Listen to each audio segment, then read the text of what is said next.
What's up, everybody? Welcome to On West Gray, the monthly podcast about all things local government in the city of Norman. I'm your host, Tiffany Verska, Chief Communications Officer for the city of Norman, and we appreciate you tuning in. The holiday season is upon us, and for this month's episode, we wanted to tell all of our listeners about some big and exciting changes happening for Norman's holiday festivities.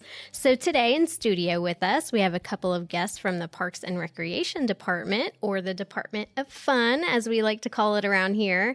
We have Special Event Coordinator Jeff Moody and returning guest Mitchell Richardson, our city's Recreation Manager. Gentlemen, welcome back to the show, and welcome to the show. Thank you. Yeah, thanks for having us on. Thank you. Absolutely. So let's talk a little bit about WinterFest. When did this annual tradition begin? Yeah, so this actually took a little bit of digging for us to find out exactly what WinterFest. So WinterFest, as we've known it, really started out somewhere in, I think it was around 2015. Okay. We were doing it at Legacy Park here.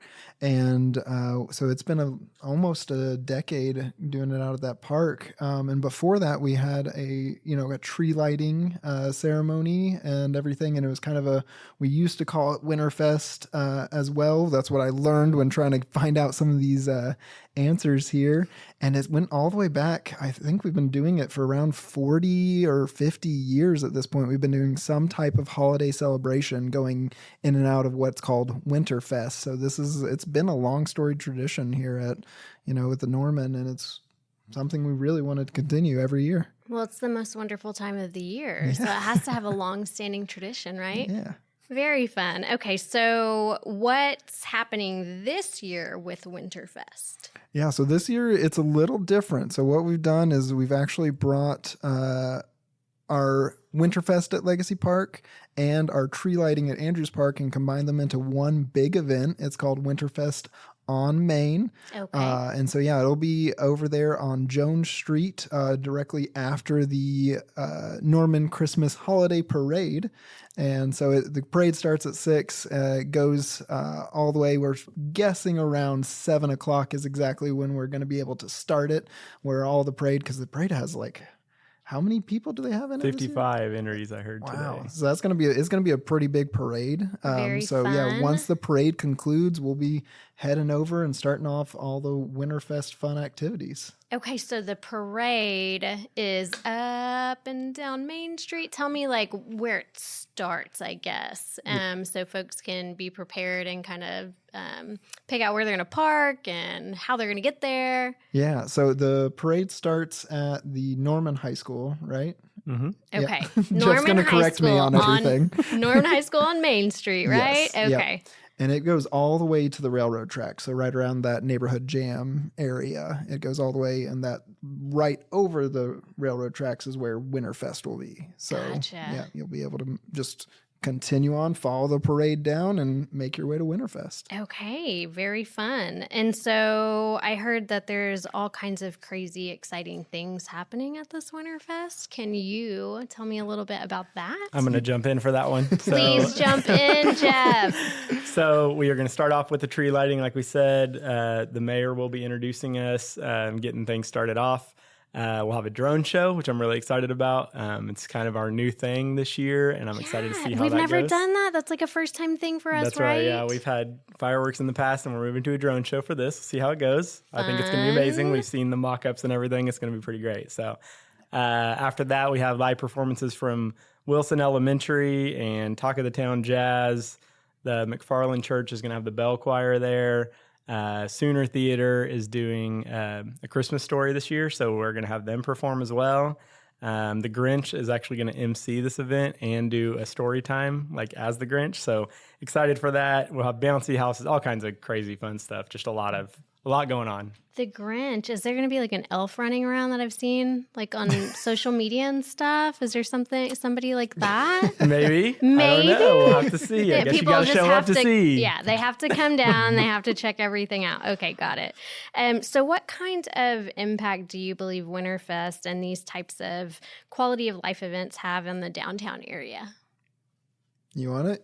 I'm sure you both have wonderful things to say about You this. go and I'll So jump in. No. Yeah. So with bringing stuff to downtown was something that we definitely wanted to do as well. This really all came from, finding a way to implement. We wanted to get a new tree to have kind of that pinnacle point. And we thought there's no better place really to put it than downtown, like to where you have those classic scenes. I don't want to quote Hallmark movie because they're quality, and Netflix movies are quality as well, right? Everybody loves those. But where you go downtown and it's just, a winter wonderland of, festival lights and all the fun stuff that you always think of. So we've got a new 36-foot tree that will be set up, and it'll glow and do all the cool things. And who gets to put the star on top of the 36-foot tree? Buddy the elf will jump off a couch and do it. Oh my gosh, I have to be there now. Have to do it. Terrified. That's No, awesome. so yeah, bringing it to Main Street was, a big deal that we wanted to kind of centralize it for everybody too. So everybody, East Side, West Side, it's pretty right there in the middle. Come on down, and just to tack it on with the, holiday parade there it was a win-win all around when we started piecing together all these little bits of like, why haven't we done this in the past? Like, right. because there was years we had 3 separate holiday events, Friday, Saturday, Sunday. And right. It was just, we're just racking our brain like, man, this is rough on everybody. And yeah, combining it all into one it made so much sense. And I think it's going to be one of our coolest events we've done to date. So it's all coming together in the heart of the city. Yeah. All right. That's awesome. And so we talked about like the activities and different things that folks can do down there, but we didn't touch too much on the food options. And I know people get really excited about that. So what do we have, guys? So we've got food trucks representing a bunch of different types of food. So we have Italian, we've got hot dogs, we've got what else we got? We've got some barbecue, bunch of different choices, all really good. We have to have some street tacos out there, right? Yes, for we do. Tiffany? It's what's their name? If we don't, we do now. We do, yes. Trust me, there will be tacos there. I think it's Lalo's Taco Chop is what it's called. Yeah. They've been at a couple of events for us before, and We also have some free stuff too. All right. Some hot cocoa. Oh yeah, hot and cocoa from Beanstalk. Yeah. Okay. So Maybe we have some- some giveaways, all kinds of delicious food, plenty of options. Cookies. Yep. Okay. Photos. We've got Santa, Frosty. Yeah, obviously the Grinch will be there. I mean, there's a list. It's huge. There's so much stuff. We have a going on. really cool photo op, and I think it was supposed to be a surprise, but I'm not good at keeping secrets. So it's an inflatable snow globe that you and your whole family can go in and take a picture in. What? So it's really cool. What? We have seen them online, and we're like, we have to have that. So there's a lot of things like that are going to keep moving forward. We're going to do bigger and better every year. So Inflatable exclusive snow globe. breaking news. Oh my You gosh, heard I it here love first. it. I love it, guys. That's awesome. So remind me again, in case I missed it, what time will everything be getting started? 7:00, right after the Christmas holiday parade All that the city of right. Norman does not host. We don't host that. It's a citizen-led is initiative by a correct. community committee, but we are happy to support all of the holiday festivities. And I know we have some of our folks volunteering on our team, just Yeah. in a volunteer capacity. Be sure because to they love check it. out the Norman Parks and Rec float and vote for best float. We're gonna, Ooh, Do you want to okay. Do you tell want them to what? share a little more about Yeah, that? yeah. Okay, you heard it here first. Can you put in some music behind it? That's it. So we are actually going to have 2 miniature horses dressed like reindeer, and they're going to lead a golf cart that's going to be completely wrapped in Christmas lights, not holiday lights, sorry. And which reminds me, I need to do that. I need to wrap that golf cart. You got to hop on that. Yeah. It's like in 2 days. Speaking of that, so you're talking about all of these incredible things that you have going on and all of the to-do lists that you have going on. What is it like for the Parks and Recreation team to get ready for like the holiday season? I mean, there's lights on City Hall. There's the big, huge Christmas tree that you talked about. There's the planning of these events. And so, I mean, is it just chaotic? Is it all hands on deck? I mean, what's it like for your folks over there? All times. Every time. Yes, of course. So that's the fun thing you always get with Parks and Rec is, you think of summertime with Parks and Rec, that's our busy season, but really it just doesn't stop. I mean, so when when you come into these events and there's new things, like our park maintenance team absolutely kills this. This would not be even remotely possible without them. Having our facility maintenance is, under Parks and Recreation now. They make sure all our buildings, everything's checked. They are constantly, and when we get winter weather coming through, they've got to make sure those buildings are prepped and ready and all that stuff. So you don't think about that stuff when you're like, there's going to be this big flashy event with drone show, all that stuff, but none of this really happens without them. And it's all hands on deck all the time. It's like excellence unseen. Yeah. It's not an issue, so you don't think about it, right? Mm-hmm. All right. Well, huge shout out to your people. They're incredible. They're awesome. They're here at crazy hours and during holidays. And I sometimes wonder if they have real families at home because I see them out and about everywhere all the time. So kudos to them. Thank you for all of the ways they serve the Norman community. So are there any other big events, happenings, changes that you'd like to share with our listeners regarding our holiday festivities this year? We still have the Ugly Sweater Run. Excited for that. Some really cool swag comes with those. So there's color changing medals and color changing shirts that come with those, which is crazy. We really stepped our game up with that. 2025 is going to be very fun, crazy, different. We're going to do a lot of new things. So keep your eyes out. We're going to do some different movies. We're going to add new things.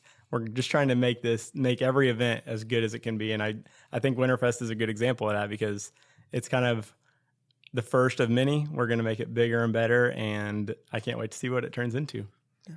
What is the ugliest sweater that you have seen at the Ugly Sweater Run? Ooh. So come on, I know that you have some good experiences here. I've got a great one in my office. It's a Macho Man Randy Savage. He does right off the bat. Man, there's been so we usually have a group contest and a individual contest, and we've even done a dog competition with it. And I think that's been my favorite is seeing all the dogs come with these sometimes they're hand knit, and I'm just sitting there like amazed that people, one, have the ability to either purchase or hand make these dog sweaters, but then they show up and if you come with a hand knit dog sweater, I can almost guarantee you're going to win you're going to win the contest on that one. Good for them. So the Ugly Sweater Run will be December 14th. Where's it at, guys? Legacy Park. All right. Yeah. Oh, we also, I think you've mentioned a bunch of our cool events that we've got. We also, on sale right now, is Daddy-Daughter Dance tickets. And they're our biggest indoor event that we have. It's the biggest ticketed event we do all year. We'll have somewhere anywhere between 3,500 to 4,000 people roll through this dance. And those tickets are on sale now, and we will sell out of at least the last two dances. So I heard it's one of the most successful daddy-daughter dances in the country. Is that right? Someone told me that once. Yeah. So we're going for number one. That's pretty incredible. It's pretty cool. We're the biggest in the state by a pretty good margin, and then we are looking. It's hard to fact check all the other daddy-daughter dances, but from I fact check them all, and Norman's the best. It is. Okay, so just take my word for it. Grab your tickets. News. It's going to be awesome. I love seeing the photos every year. They're absolutely adorable. Yeah. And this year it's at the Young Family Athletic Center, so it'll be a whole new. With that, we have a huge ability to make it more themed and create a more magical experience, because this year it is Magical Princess, I think, is our theme. Ooh. So it's going to be something I would special. love to tell you more, but I've already got the hook pulled on me for speaking too much and telling too many secrets. So maybe if we do another one, I might share a little more, but it's going to be great. Well, it sounds like it's going to be great. So we have so much lined up for this holiday season in December, and then everyone has to remember to grab those Daddy-Daughter Dance tickets. All right, gentlemen. Well, thanks so much for being here with us today. Always a pleasure. We can't wait to join you for all the fun. Thank you so much for having us. Great job, comms team. You kill it. Questions or commentary about On West Gray can be sent into publicaffairs@normanok.gov. Shouts to our producer and editor, Mr. Bryce Holland of the City of Norman Communications Office. Visit normanok.gov/news to enroll for e-notifications on traffic advisories, upcoming events, election notices, and more from the City of Norman. Follow us on social, Facebook, Twitter, and YouTube, City of Norman OK, or on Instagram, The City of Norman. Until next time, stay engaged, stay informed, and always remember to cast your ballot. I'm Tiffany Verska. Thank you for joining us on West Gray.